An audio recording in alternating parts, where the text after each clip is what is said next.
please. Very pleased that you're here this morning. We have guest speaker, Brother Bill Haywood. Brother Bill has spent many years preaching the gospel. Doing so very well. Now he is the director of the Tri-City School of Preaching and Christian Development. I'm not going to take up much of his time. I do want to tell you something nice about Brother Bill. He asked me if I'd say something nice. If I wanted a list, I told him I would come up with something.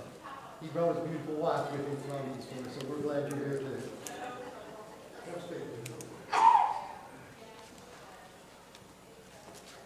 Well, you nailed that, Tony. Is there a remote available for the slides? Should be right there. You should be able to do it from there. I should have thought about that sooner. Point it back here.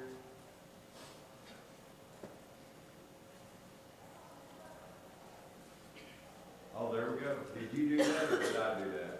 Okay, I did that, so I'm impressed with myself. Okay, I'll just be patient. We'll take a picture. Oh, okay, there we go. I just want y'all to be impressed with my animation there, so I want to soak that in. Well, it's a special treat for me to get to be here with you this morning for a number of reasons, one of which is I love this congregation. I have many friends here, and I would start to name names, but then I would get in trouble. But I have a deep appreciation for this congregation. And I don't know whether I should want to remind you about this or not, but on Time Change Sunday, it's nice to be 8 minutes away from the building. So it was really good. Rhonda and I, we travel, we're on the road a lot. We try to be home as much as we can, but there are times that we'll visit someplace and it's out in the middle of the country. The brethren put us up in a hotel, and the hotel might be 45 minutes away from the congregation, and so this is great, and we enjoy being here with you. Open your Bibles, if you would, up to 2 Timothy chapter 2. 2 Timothy chapter 2. We'll get started there in just a moment. This picture is actually from last year. We were supposed to have new pictures, and on picture day, we had, I think, 11 of our 14 students were out with the flu. And several staff members, myself included. So we had to shut school down for a week, and then we came back and we've been doing makeup days, but we'll hopefully have some new pictures here soon. Also, this is an old picture. There we go. I may not be pushing the buttons right. I may need to take a class on that. In 2 Timothy chapter 2, let me say this. Some of this stuff I'm sure you've heard before. I think there's some things going on that we haven't talked to you about before regarding the school. I'm privileged to be able to come talk to you and tell you about the school. I believe that there's some really good things going on. We're deeply appreciative for all the help that this congregation offers, for your prayer, for your financial support, for your encouragement. And as I go through this, I think you'll see the importance of what we're doing. Of course, you know that already. 2 Timothy chapter 2, beginning at verse number 1, I want you to notice a few things, and this formula helps to formulate our biblical philosophy for the school.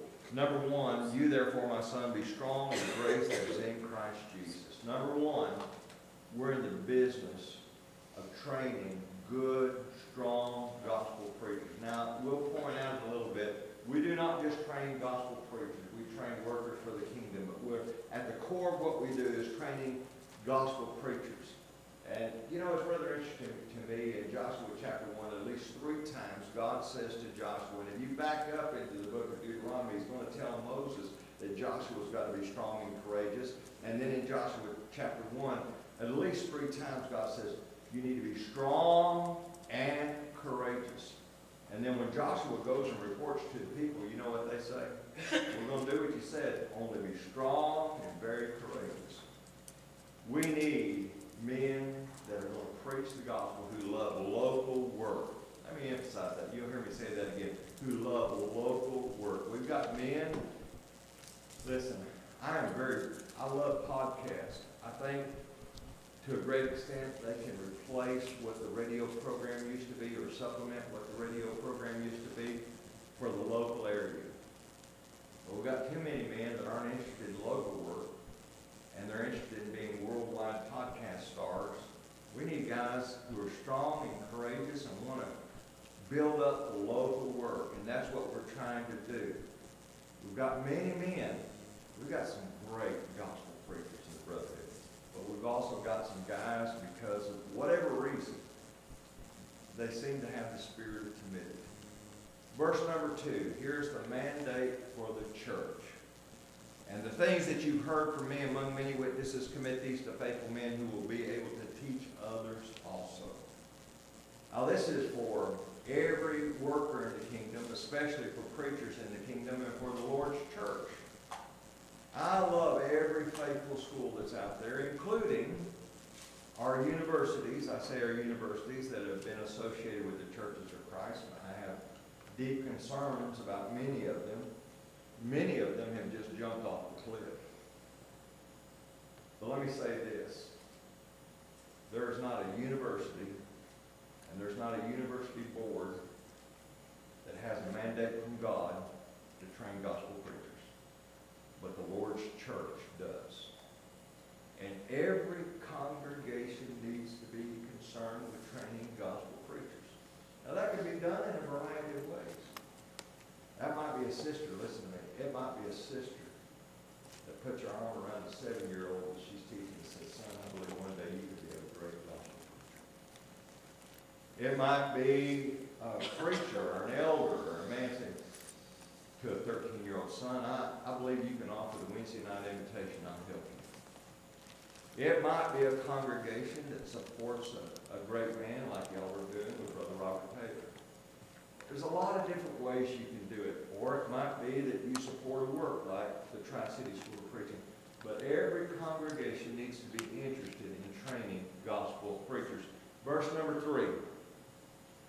You therefore must endure hardship as a good soldier of Jesus Christ.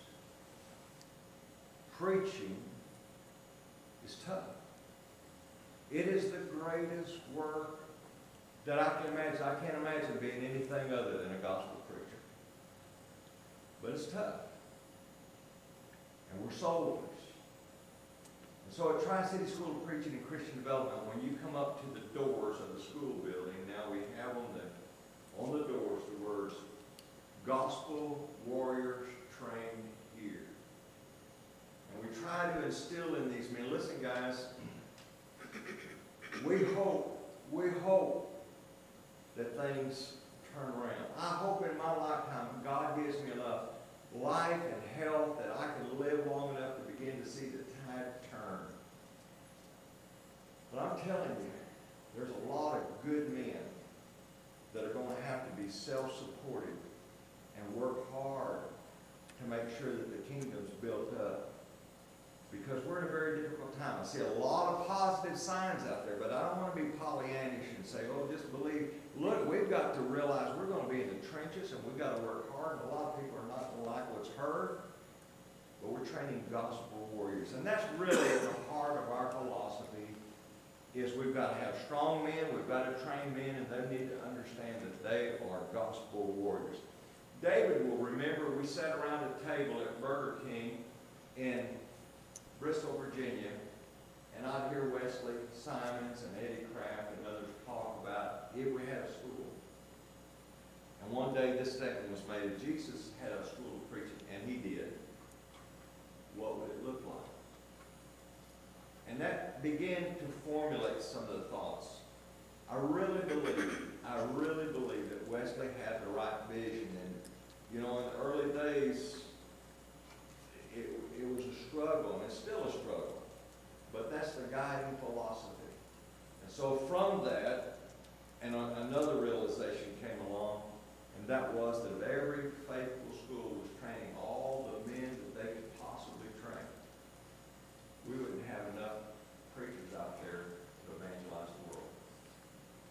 I just met with an eldership yesterday, they're wanting to revitalize a little congregation. They're elders in Middle Tennessee, and they're trying to help a congregation over in North Carolina.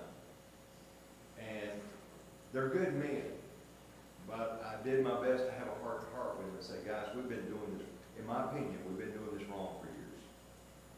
They were looking for a preacher. I said, guys, you can't expect a 25-year-old kid with a wife and a baby to come into a congregation, and I'm serious, I'm not exaggerating, 4 members, and he's going to turn it all around. In too many of our places, we don't have anybody trained in the pews. And so from that realization, we realized we're going to have the School of Preaching and Christian Development. And it is catching on now. And we're training preachers will always be at the core of what we do. But we need people in the pews that are trained and ready to make a real difference in eternity. And so let me tell you, I do want to mention one thing to you. Makes a difference about one back there. The school began back in 2001. You see there kind of highlighted tuition provided. Sometimes people say, is it tuition free? Oh no, it's not tuition free. It's really costly. It costs a lot of money. But good brethren like you make it possible for students to come there. They don't have to pay tuition. They have to raise their support, which is a really good thing. It was amazing to me that a number of years ago, back around 2004, I don't know what it is now, but in 2004, the top 3 categories of graduates from Freed-Hardeman were number 1, I believe it was teachers, preachers, and social workers. Probably 3 of the lowest paid professions out there, if you want to call preaching a profession. And it's not unusual for these kids, if they've got a lot of scholarship money, it's not unusual for a kid to leave, I'm talking about a lot of scholarship money, to leave owing $40,000. A lot of kids leave owing $120,000.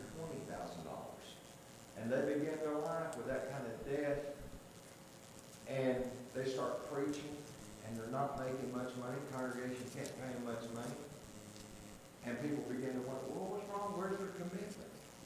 And so we realize this is a big deal. It's not just about money, but they don't need to begin with that heavy debt upon them. Let me tell you about our top five priorities.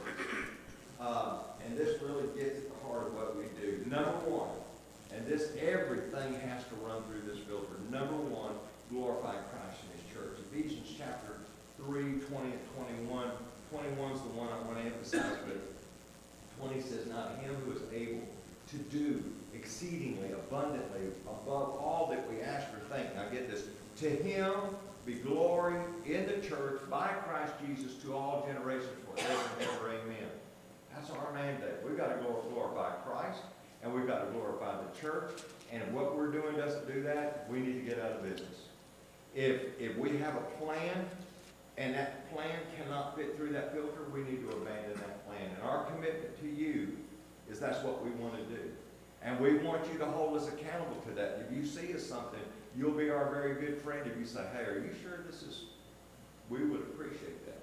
Because that is at the heart of what we want to do. Number 2, take care of the students. And that's very holistic. Obviously, we need to take care of them from the standpoint of their academics, from the standpoint of their spiritual life, from the standpoint of making sure that they have enough support. But also, we have students that come in that they need some adulting classes. And Rhonda sat down with some and said, we need to talk about how to take care of your money. Right? She doesn't teach a class, but she'll sit down one-on-one. Let's talk about how to make a budget. And Kathy Jones called a student in one day, and Kathy said, tomorrow I want you to bring me 3 shirts. We're going to teach you how to iron a shirt. You know? And some of these guys, they did, and you think, well, they shouldn't have to be taught. Matter of fact, we were talking the other day, we're going to set up a class. I'm going to get some of our ladies to sit down with these boys and say, let me tell you how to do laundry. You know, they just don't, you know, Rhonda was looking at a boy the other day, she said, I don't know what he washed that white shirt with, but it wasn't under whites. And, you know, so when I say take care of the students, it's a very holistic approach. take care of the alumni. One of the reasons why I have here, take care of the alumni, is because so many guys get discouraged. And we are making efforts, and we've been building on these efforts for the last 2.5 years to try to keep everybody connected. We have a new app now where everybody puts their name in there so we can easily get in touch with the alumni, and they can get in touch with one another and try to encourage one another, because it gets discouraging out in the field. I don't know that I could have made it if I was in a place where I was isolated and I didn't have people like David Ireton, Wesley Simons, and Eddie Kraft that I could talk to. There's some guys, they don't have any brethren around them. And so we're trying to take care of the alumni to keep them in the pulpit. And then recruiting. We're looking for people who want to be great servants for God and trained for great service. And then faithful financial stewardship. And we're very serious about this. And we have been working very hard to be accountable in this realm. Right now, we're in the process of upgrading our bookkeeping system, so it'll be easier for us to produce reports and things like this. Let me tell you the reason why we exist. You say, well, I think you've already told us that, Bill. Bear with me for just a moment. I think you'll get the point here. Somebody says, well, don't you exist to train preachers? That's part of what we do. And we have a great resources there. But this is why we exist. We exist to challenge the status quo, this godless culture, changing lives now and for eternity through the gospel. What do you mean, challenging the status quo?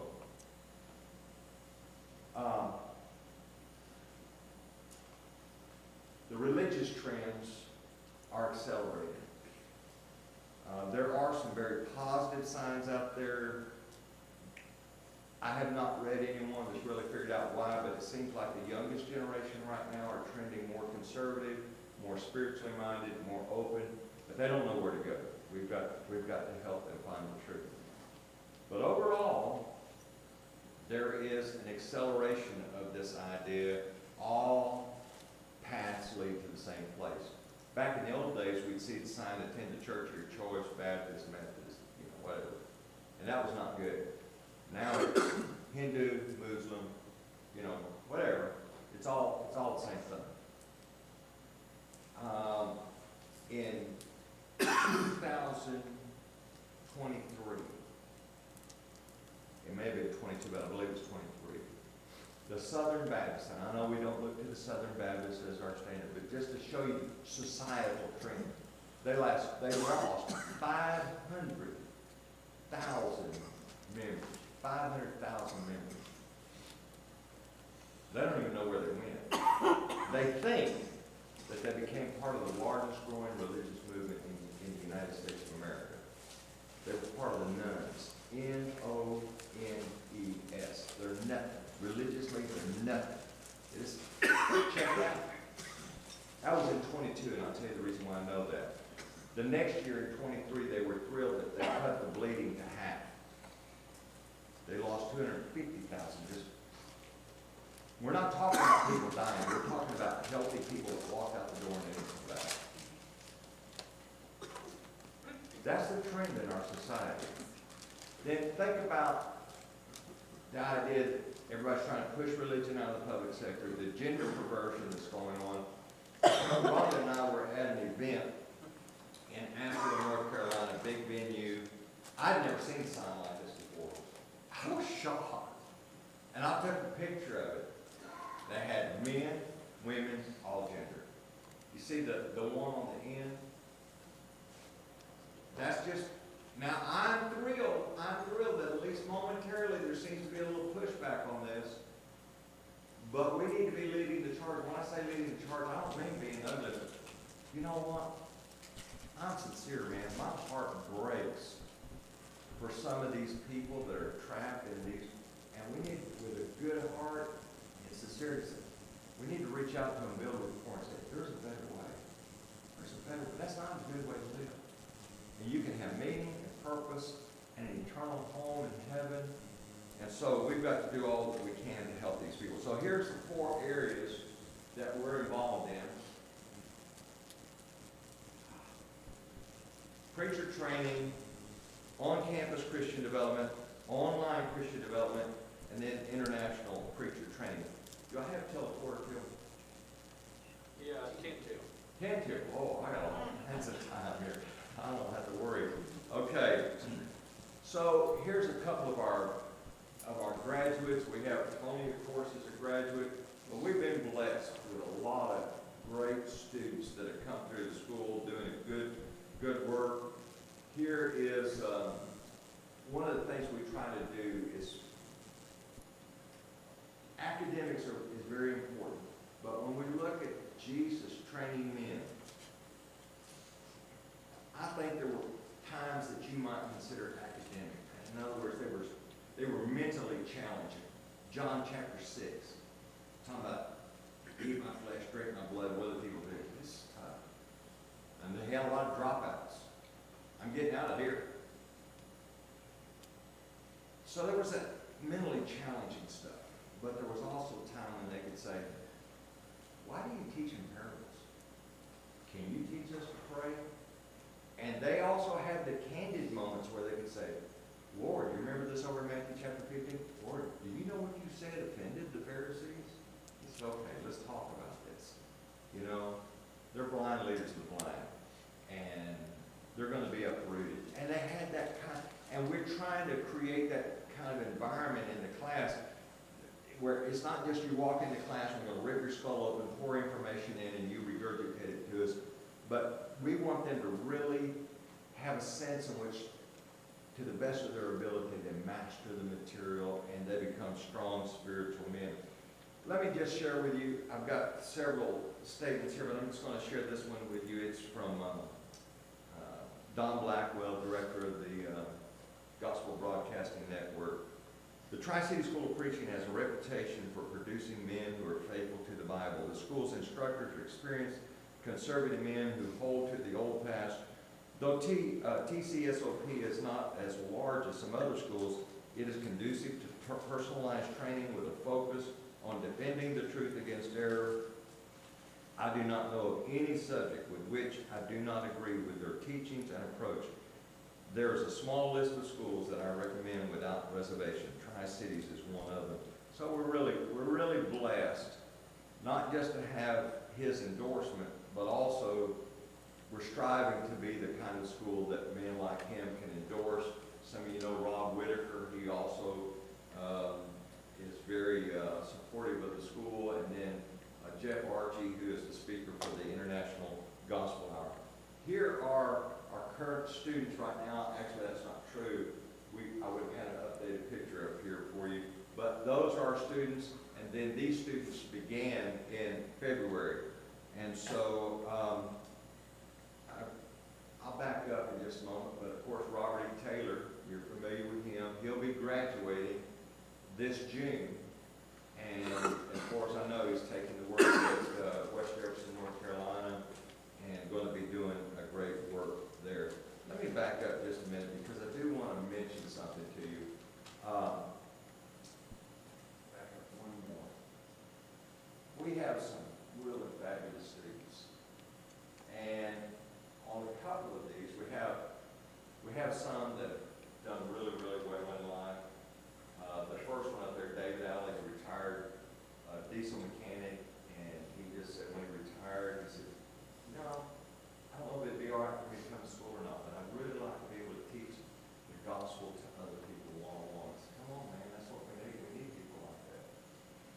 We got people like Justin Haas, who has a degree in chemistry. His wife has a degree in biology, and he was working for Eastman. And he just had a hunger to learn more. And he said, you know, I want to learn and I want to teach. He became a Christian while he was in college. And the more he learned, he said, the more I want to teach others. And I got a phone call. I said, you know, you really need to discourage him. I said, what? Do you realize how much money he makes right now and the benefit package he has and the retirement program he has? And the reason why I say that to you, I bring that up. Brethren, we need to be encouraging men to preach. And we need to be supporting men. Right beside him, or right Drew Cranwetter has a degree in agribusiness. Drew called me up. He's from Missouri, went to the University of Southern Missouri, Southeast Missouri. He called me up and he said, you know, I became a Christian while I was in college. I actually moved to an area where my friends were that converted me. I'm trying to help them evangelize. But he said, but to be honest with you, and it was a very heavy population of Lutherans, he said, I keep running into brick walls where I can't enter things. And he said, I just want to be honest with you, because he contacted some other schools, and he said, I just need to be up front with you. I don't think I want to be a preacher, but I want to evangelize. Now I think he's interested in being a preacher. I said, matter of fact, let me tell you the three non-negotiables. If you want to be a student, try to say, am I messing y'all up when I step away from this mic? No? Okay. Three non-negotiables. Number one, you got to love the Lord your God with all your heart, with all your soul, with all your mind. Number two, you got to love truth to the point that you're willing to die for it. Number three, you got to love souls to the point that you're willing to sacrifice for it. If you meet those three requirements, somebody says, well, what about high school education? We like that. We'll help you get a GED and we'll work with you. But if you meet those three requirements, we're going to work with you. We want men that have a heart for souls, who love the truth. And Drew met those requirements, and he has done a very evangelistic, love souls. There's Nathan Tate. He's down here in the corner right here. Nathan was an operating room technician, and Nathan he probably called me up for at least 2 months, maybe 3 months, trying to figure out how he could come to school and keep stuff. I said, Nathan, man, I don't see how you can do it. They're in class 18 hours a week, and they have 2 hours of homework for every hour during class. I said, Nathan, it's going to be tough. I said, if you want to come 1 day a week, we'll work with you. And he wrestled with it, and he finally called me last year in early January. He said, I was up all night last night. He said, and my wife and I talked, and she said, Nathan, don't worry about it. Those schools will make it somehow. He said, all I can think about is preaching the gospel. All I can think about is reaching the lost. That's the kind of man we want. That's the kind of individual we want. Also, you notice up here, we have a women's program, and it's growing. And we want women who are trained, and we do not, I underline, we do not train women to preach. Isn't it wonderful to have women in the pew that can, from an effective perspective, say, whoa, whoa, whoa. Here's what the Bible says about the role of women. It's not a woman's job. Women do not have authority to preach or become an elder. I'm telling you, in many places where they have the name Church of Christ on the outside, it's a big deal right now. I mean, they've got women preachers, they got women elders. You got people clamoring, well, women need to, have their role. I had someone tell me that the church, I probably won't pronounce this correctly. I didn't even know this word existed, but apparently it does. They said the churches of Christ practice, it's masculine and like feminism, it's masculinism, masculism. And it's just all about men. I said, no, we don't. We just try to follow the Bible. Wouldn't it be wonderful if we had women? Listen, I'm not oppressed. I have a high honored position. And here's what the Bible says. And so anyway, we are training women. Our wives are required to take classes.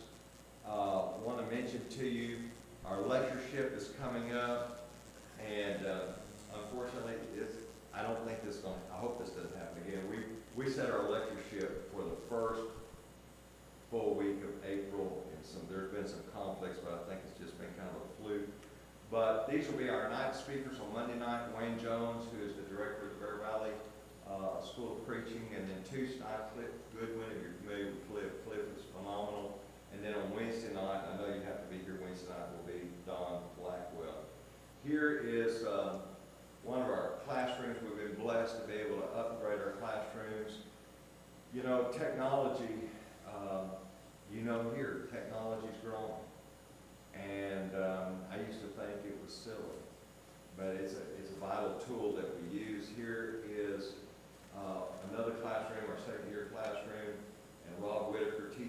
class. Here's our first year class, very popular class, Wesley teaching the book of Acts. Our first year students in there, but also some part-time students. We, on campus, resident, full-time students, I think we have 14 students right now. We've got 2 that are planning to come in August, and we hope that we'll get a few more for August. Of course, here's one of the famous things we do is hot seat. Wesley will take a false position, put some guys on the hot seat, and they've got answering. I remember this particular picture is about a year old, and I can remember when he did it. These guys had just started school, about a year and a half old. They had just started school, and I thought, he's going to scare them to death, and they're going to want to quit. And I mean, he was tough on them. And after it was over, they all said, that was good. We like that. And what we want them to face these struggles before they leave school, and any number of things. One of our hopes, I want to bring this up right now, one of our hopes was that we could build some apartments out in front of the school. David was part of a committee looking for property, and that was a very difficult chore, much more difficult than I ever dreamed it would be. The apartments, we were hoping to have 6 2-bedroom apartments. It would be about 4,800 square feet. If you figure $200 a square foot, you might be able to do it less than that, but $200 a square foot, you're knocking on $1 million, $960,000.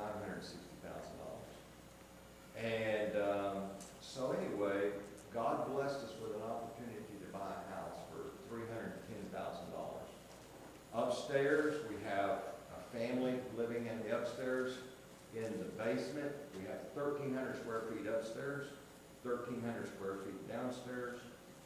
We're in the process of getting an architect to draw up, and she's doing it for free, to draw up what we're going to do downstairs. We'll have 4 bedrooms and some baths, and we'll have a little kitchenette and a commons area and washer and dryer down there. So 4 single men can stay down there. It's an above-ground basement with a completely separate entrance. We've closed off the stairwell between the upstairs and downstairs. And so, you know, we looked at that compared to building apartments, and we've taken care of 5 students this way, a family upstairs and then 4 single men downstairs. So it's a pretty good bang for your buck. I would love for us to find another house identical to this. Of course, y'all know about the Arise to Truth radio program that's broadcast from the campus of the Tri-City School of Preaching and Christian Development. Besides going out over WZAP, it also goes out over YouTube and goes out over Facebook, and we're hoping to enhance it even some more. Let me just say this about the Arise to Truth radio program. You know, Paul, I hear all the time, well, Paul went to the philosophers in Athens. He also went to the synagogue. The Arise to Truth radio program is the modern day analogy or analogous to going into the synagogue. We know we have people who are listening that are religiously minded, they don't agree with us. We're going into the synagogue and we're talking to them. And people say, but they get upset. Sometimes they do. A lot of people have been converted over the years through it, and it's a tremendous tool. And then I'm doing something wrong. Oh, there we go. Okay. And we've upgraded our studio quite a bit. We received a grant for 1 year from, I say grant, somebody asked me the other day when I said a grant, the government gave us money? No, the government's not going to give us money, and we're not going to take money from the government. There is a foundation made up of Christian brothers and sisters down in Texas. And they said, I approached them, I said, we need to hire a technology specialist. We have technology in every classroom, we have a website, we have the studio, and Brother Ethan Tate has been doing all this, plus teaching, plus preaching, and we needed someone to take care of this. Producing videos is a tremendous tool. I mentioned to you that, that got stuck. Let me go over here. I mentioned to you We don't just train preachers, and we don't just train workers for the kingdom on campus. You know, there's so many small congregations. We've started, and World Video Bible School has done a really good job. And matter of fact, we're working in conjunction with them right now. And I told Wesley a couple of years ago, I said, Wesley, I want you to go into the studio, and anything that you don't have already recorded, any of your classroom material, I want you to go into the studio and record it. Now, let me just say this. He's already done the book of Daniel. The problem is there's a lot of post-production editing that has to be done. Adding in slides, adding in scriptures, and that sort of thing. Our technology specialist, he's got experience in all this. He lives in this area. He's going to be doing that. And all of this will be made available. We got in contact with World Video Bible School, and we said, what are your requirements? They told us we had to buy a new camera. We need some more cameras. And but we bought the camera that they said that we needed. We're using two other, they're high definition, but they're not the higher quality cameras. But they said we can use two other cameras for our side views. We have the 4K camera for the main view. And we're going to give this World Video Bible School and let them distribute it. We're going to give it the Gospel Broadcasting Network, but we're also going to make it available on the internet. So a little congregation has 4 members and they don't have a preacher, they can click on that. Well, why can't we send them a preacher? I'm going to tell you something. I have calls every week. I say I do. Jeff Johnson does. Jeff takes care of most of it. We send preachers to Banner Up. We send preachers to Cherokee, North Carolina. We send preachers all over the place. Typically, we have 4 or 5 guys out every Sunday preaching for little congregations that are on life support. And so this would be a great tool. Plus, people can watch it at home. They can study at home. So is that training preachers? Well, maybe, but it's trying to help the church, helping the church and using the resources that we have. We have on-campus Christian development, and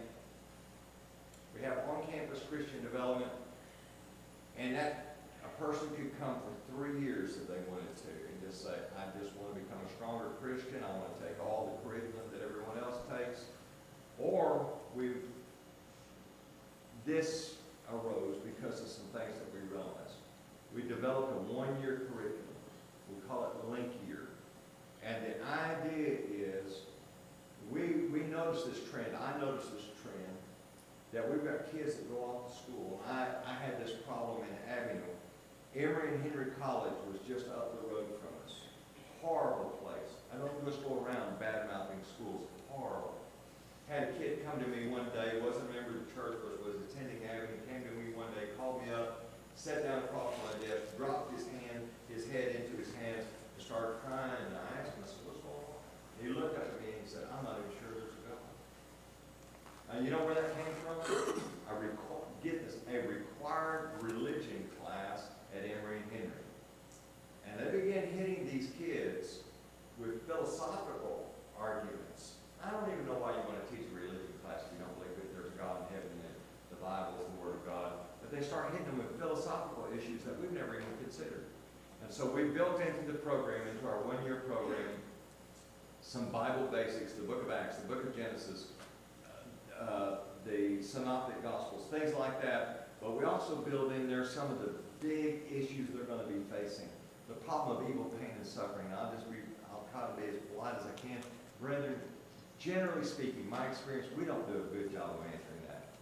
My first 1 hour when I'm teaching that class with the students, I showed them videos and I showed them problems. Everybody, oh, that's not big. I showed them some problems. Let me tell you something, brethren. There are some issues out there. The strongest Christian is going to have to say, that's tough. I wish God would just take, just for a moment, God could have done something. There are answers to it. But they're not easy answers. When I say they're not easy answers, we really have to think through these things. And we've got some great material available to us from men like Thomas B. Warren and others. And we go through these things. We've got a class in worldviews. We've got a class in epistemology. We've got a class in world religions where we try to help them understand. We don't want you to become experts, but we want you to know when you hear them saying something, you know what they're saying. And you have a better opportunity to communicate with them. And so, matter of fact, there's a grandfather, I'll put the pedal to the metal here real quick, because I gotta tell you a couple of things, bear with me. Got a grandfather from Alabama that came to the school and said, my three granddaughters want to attend here for a year. If they lose scholarship money, I don't care. I want them to come here.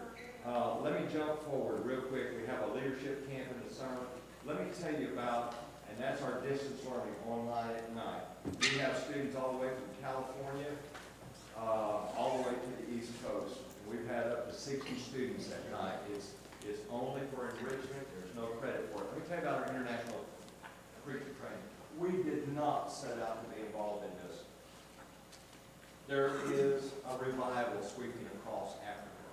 One of our teachers was teaching classes for a little congregation in Mosquito River, and they said the elders approached a strong congregation, and he had been there several times, and the elders in Mosquito River said, we need you to help us set up a preaching school here. How do we do that? And so, to give you the short answer, we entered into a cooperative situation. The Mosquito River elders are over what happens on the ground there. The Tri-City School of Preaching, under the oversight of the Stony Creek elders, is over all the teaching that emanates here. We have 18 English-speaking men right now in the school. Incidentally, I tell you, we did not seek to be involved in this. When they approached us, we went to other people that are involved over there, Andrew Conley School of Preaching, other people, and they all said, we're doing all we can. We can't handle it anymore. The reason why we have 18 men over there is because the church is growing so fast. This, what I'm about to say to you, is thrilling and heartbreaking at the same time. They have a preacher shortage because the church is growing so fast. We have a preacher shortage here. And so we're involved in international preacher training there. They had a problem. They were renting a building, and there were problems with the building. Another building became available to buy. We bought a building that's big enough to sleep 18 students, 2 classrooms, dining facility, and about 5 acres where they held $37,000. And so we hustled up the money, and we helped them buy that. Lord willing, let me say this, Lord willing, I've got to make a decision this week. They want Ethan Tate and I to come this summer, sometime in July, and teach some short courses. And there's part of me I'd be thrilled to do it, there's part of me like, that's a long way to go. But please be praying about that. And so, there's more that I can talk about. That's the campus there, that's part of the reason I'm not really thrilled. You know what that is over that bed? Mosquito net.